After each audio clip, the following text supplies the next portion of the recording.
Hey, this is Berto from Sling Paint. And I'm Nims From Sling Paint. Gaming. We're both from Sling Paint. Hey, Sling Paint. It's a whole lot of Sling Paint going on. We're slinging it. All right, so we got another list. OPL. OPL, other people's lists. All right, so we got Mr. Gary M. He sent in the Dirty Dangar. Dirty Dangar. It's like the Dirty Sanchez, but cleaner. Okay. All right, the Dirty Dangar. He's got a Y. He's got the JumpMaster. Because he wants to. Why? He's got the he's got a Y. He's got a JumpMaster, and he's got a Headhunter. Yes, he's got a little of all the different alphabets and stuff. So I know you run a very similar list ish. Yeah, kind of. Right. So let's break this down. All right, here's the breakdown. Breakdown. So he's got Dengar in the JumpMaster. Oh, let me switch over here. Here you go. You guys can see it now. Now I can see it. Vet Instincts bumps him up to an 11. Gonk. Unhinged Astromech. Glitterstims. Engine upgrade and the Punishing One title. All right, Punishing One gives your primary weapon value a boost of 1. Brings that 2 to a 3. Nice. Engine upgrade gives you a boost. Everybody knows that. Glitterstim. At the start of the combat phase, you may discard this card and receive 1 stress token. What was that upgrade? Glitterstim. Okay. 1 stress token. If you do until the end. Until the end of the round, when attacking or defending, you may change all of your focus results to a hit or an evade result. Unhinged Astromech makes you treat all 3 speed maneuvers as green maneuvers, and Gonk is a double action card. Yes. Either place 1 shield token on this card, or as a separate action, remove 1 shield token from this card to recover 1 shield token. And then he's got a hired gun YWing. Hard gun YWing. He's got, which I was looking for TLT, but he's actually running Blaster Turret, which is a range 1 to 2, 3 attack dice. It's actually, I like this. It's an attack focus. Yeah. So you can actually use this for defensive purposes, just in case, if you need it. Spend 1 focus token to perform this attack against 1 ship, even outside your firing arc. That's huge. Also, he's running the Unhinged Astromech, which is treat all 3 speed maneuvers green, and engine upgrade, which gives him El Boostio. El Boostio. Not double boost like what I did before. No, don't do that. Don't do the double boost. Don't do what Berta does. And then he's running. Kaa'To Leeachos. Sounds Latino. He's in my Today blood. I think he's my cousin. Today is Cinco de Mayo when we're recording this. Yes. So this is fitting. Perfect fitting. All right, so at the start of the combat phase, you may remove 1 focus or evade token from another friendly ship at range 1 to yourself. So he's a stress taker. Receiver. No. You get to steal somebody's focus or evade tokens. Yeah, you remove 1 focus or evade token. Oh, I can't read. I'm so sorry. Can't. So sorry. So yeah, you're taking one of your other ship's focus or evade tokens. Okay.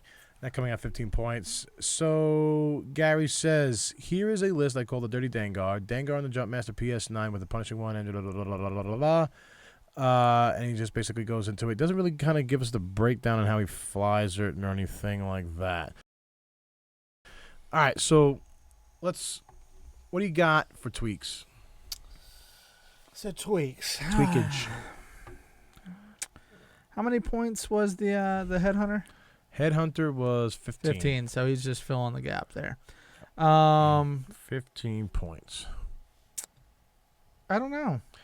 So my first thing is this. So you have 1 heavy, hard-hitting ship, the Dengar, right? Then you have the YWing.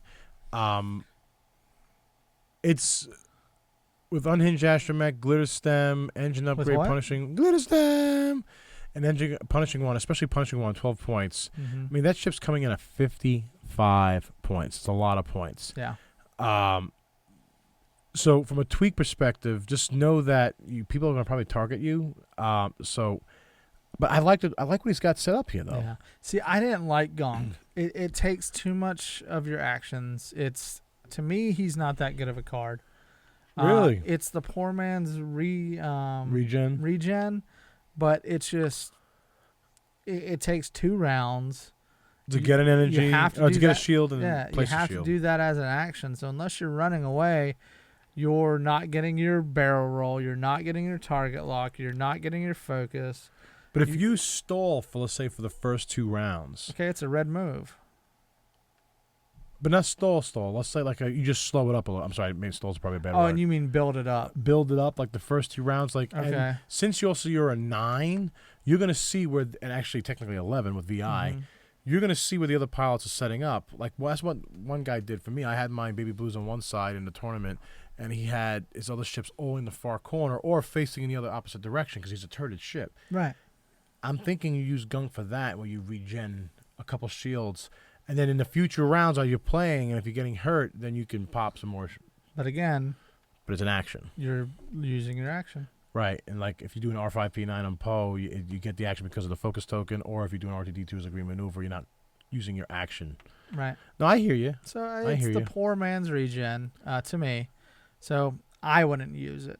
I'd maybe try and put, 4 Lom on there or somebody else. Yeah, Boba Fett for 1 point. Boba Fett.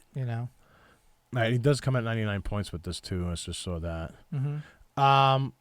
As far as like the blaster turret, I've never really played with the blaster turret, so I'm not. I don't like that it's only range 1 to 2. I mean, outside of arc, you're not going to be able to shoot them. At range 3, that is. Okay. You've only got a two primary. I mean, but do you think? Just me. I kind of agree with you because typically people, there's more surface area with range 2 to 3 instead of range 1. I would get rid of Gonk. I would get rid of engine upgrade on the Y, and I'd put twin laser turret on there. Really? Yeah, come in at 100 points. Okay. That's my tweak. All right. Doesn't make it right. I don't normally play Ys, but I hear what you're thinking, and I've been starting and dabbing on a lot of the whole JumpMaster scene and trying to figure out what I can build with JumpMasters. I like what he has here. I have never played with a Gonk personally, and I know you have several times. I can see what you're saying. I can drink your Kool-Aid. All right, so how to fly this bad boy? So, all right, tell you what. You go first this time. Oh, you want me to go first? Yeah, all right, how do I fly it? Because I see Gonk on here, I'm gonna slow it up. I'm gonna try to face the opposite way. I'm gonna be putting my ship down on the board last, pretty much last. I mean, unless you have Vader or some other high 9 skill value pilot, you're going on the board last. See where the ships are. Try to stay in the farthest corner as possible. Slow it up. Build up your Gonk at least 1 or 2 rounds.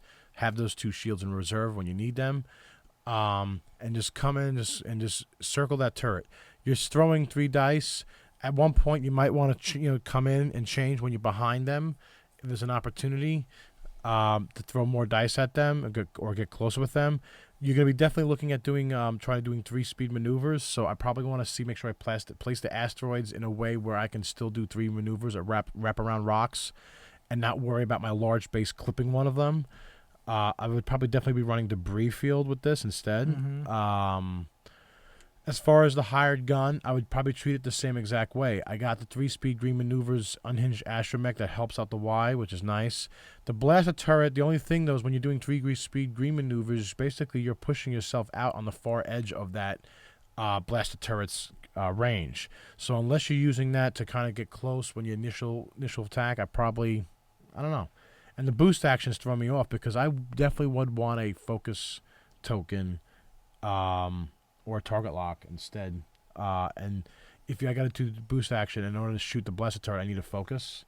Right. So, like you said, I think the boost action is the boost upgrade. Yeah, I probably would just take engine upgrade off of that, and maybe on Dengar to get rid of the get rid of the Unhinged Astromech and go with an R4 agromech because which is when after you attack. So after you attack, you can spend a focus token. You get a target lock on the defender. Okay. So do the focus, get a free target lock. Okay. Granted, it's not going to work every time because you might not roll a focus. All right. But all right, and I actually like some ideas. I like the Kaa'To Leeachos thing too. I like the Headhunter. It's pilot skill value 5. Is it worth the 15 points? Maybe just put a regular Headhunter and use some more points on the other guys. Yeah, good point. But I would use the Headhunter, line them up. All right, so how to fly against this bad boy?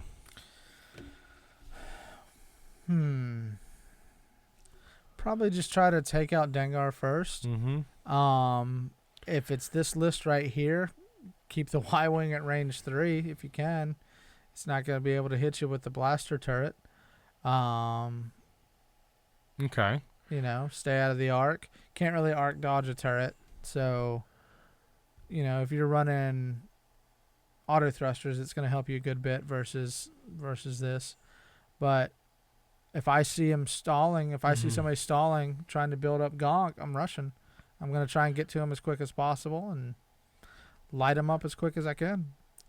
So one of the things that you got to remember, especially with the JumpMaster has both boost and barrel roll as actions. No, it doesn't natively have boost. I'm sorry, you're right. It doesn't have natively boost, but it's got barrel roll. Barrel roll is a pain in the ass to deal with, especially on a large ship. Yep.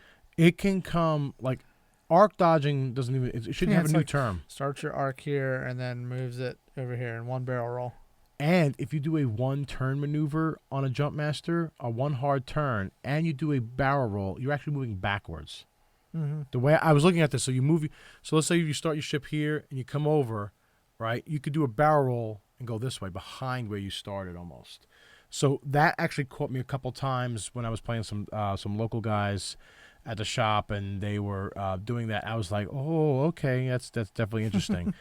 So how I fly against it, probably definitely want to start blocking Dengar as much as I can, take away that action, and set up my other ships to shoot. Especially because you're moving first, because he's an 11. He's an 11. So, yeah. Block, and tackle. And also keep in mind that they have the Segnor's loop with the JumpMasters. So, and they have all white. Yeah, that's right. The left side when you go to the left. So keep that in mind as far as that maneuver dial on how that JumpMaster goes, because that JumpMaster will catch you with your pants down, and you're not going to like it. Yeah. You talk about people having their pants down a lot. I do. I don't know why. It's like my go-to phrase, and it doesn't sound right. Yeah. On that note. On that note. All right. So how would you guys tweak this list? How would you fly it? How would you fly against it? Let Gary M in the comments below. I'm definitely curious to what other people think about the list, and go from there. And how would you tweak it? Yep. While you're at it, please subscribe. You can see everything down here below us, so go ahead and visit us at slingpaint.com while you're at it. And when you subscribe, it lets us know that we're doing something that you guys like. Us. So, we love you. All right. Thanks, guys. See you in the next video.